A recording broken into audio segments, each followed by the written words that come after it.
Hello, welcome to Karl's Coaching. My name is Karl Forehand. I'm glad you made it here.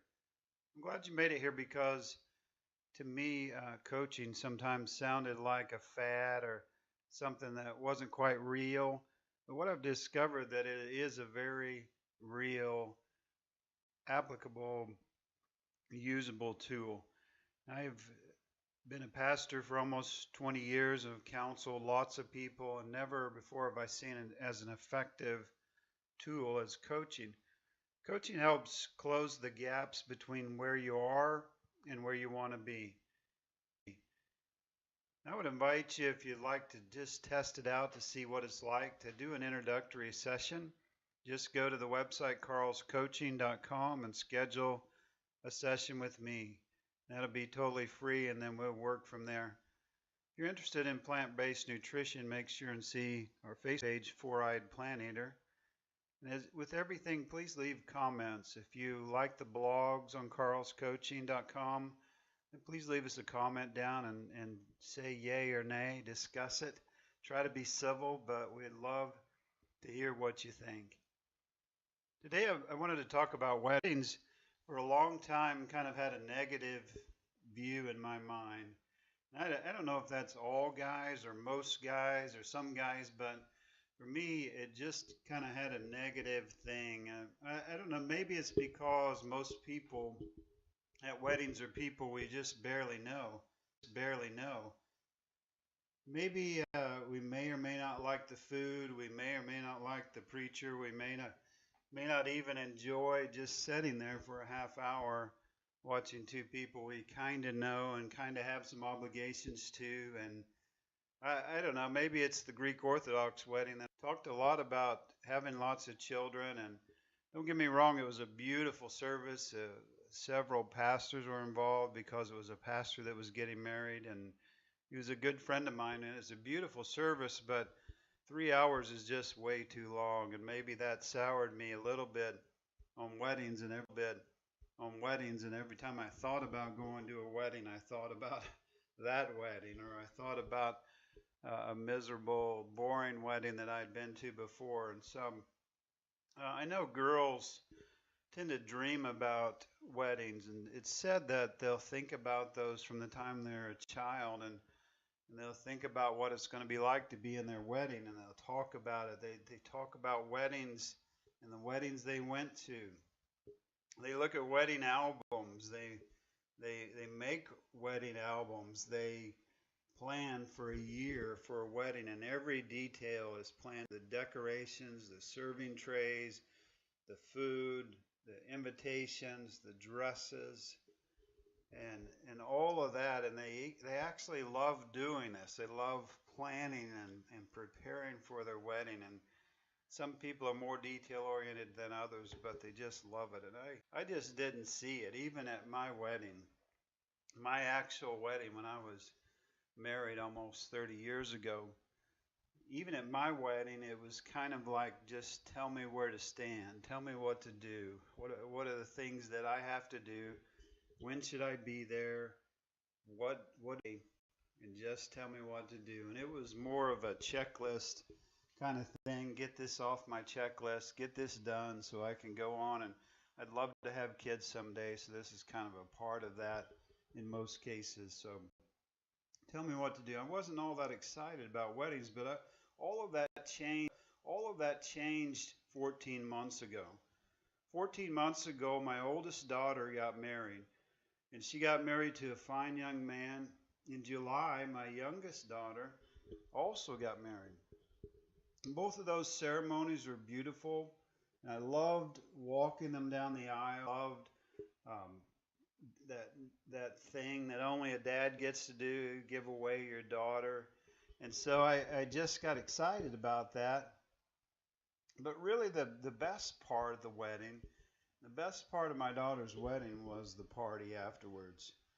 Sometimes called the wedding supper or the marriage feast. And maybe it was just because for the first time I was really a part of that party, that celebration that happened. I was a part of that one, and so I got excited about it. So last summer, When I went to my daughter's wedding, for the first time, I enjoyed a wedding. And again, it wasn't the ceremony, it was what came after. And our family now is getting a reputation. You can ask anybody around that's been to either of my daughter's weddings, and they will say that there's something different about weddings because we have figured it out and we have learned how to have a good time.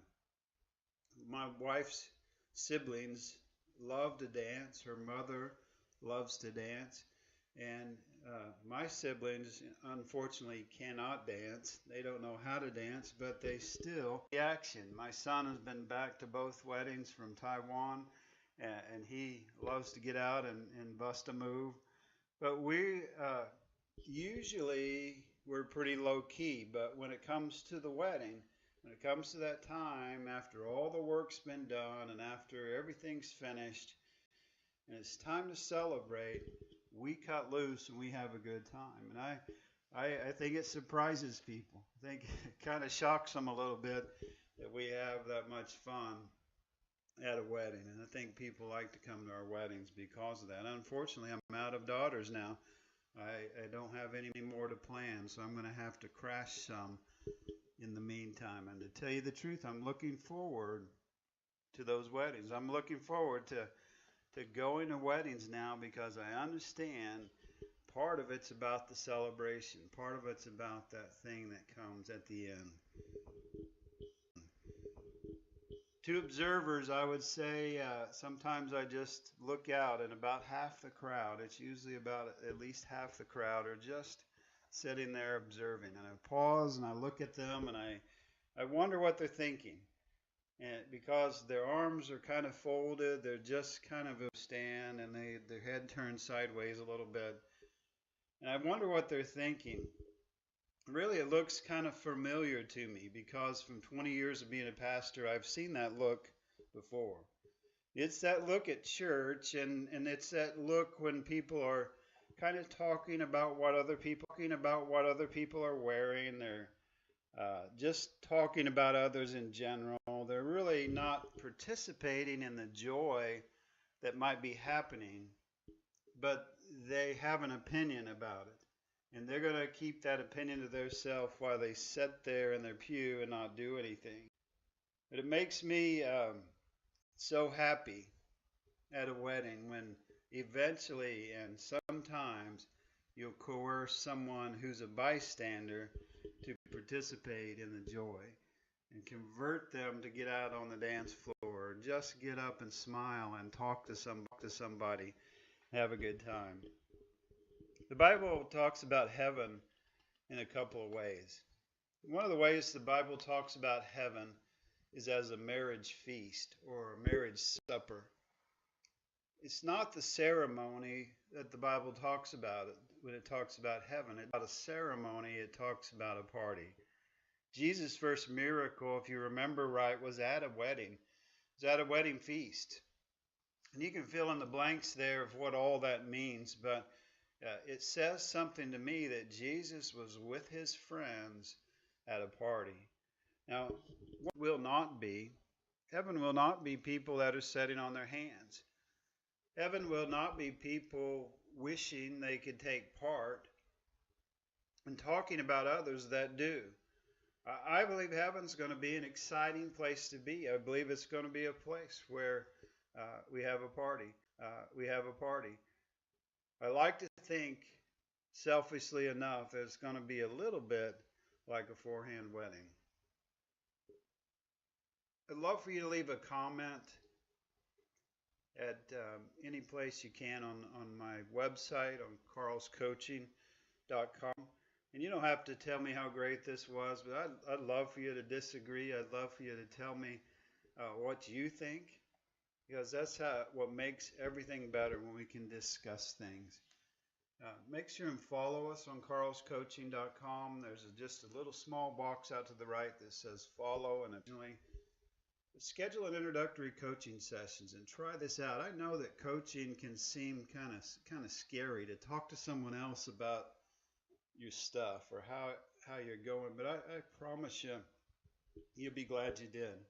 We can sit down and let you talk about your life and talk about your life and talk about where you are and where you want to be and how to close those gaps. I think you'll enjoy it. Check out our Facebook at Karl's Coaching, also the plant-based nutrition at Four-Eyed Plant Eater, and pretty soon we'll have a new app coming out for those interested in plant-based nutrition and how to get started in that. It'll be called Four-Eyed Plant Eater. That'll be out really soon. Thanks for stopping in.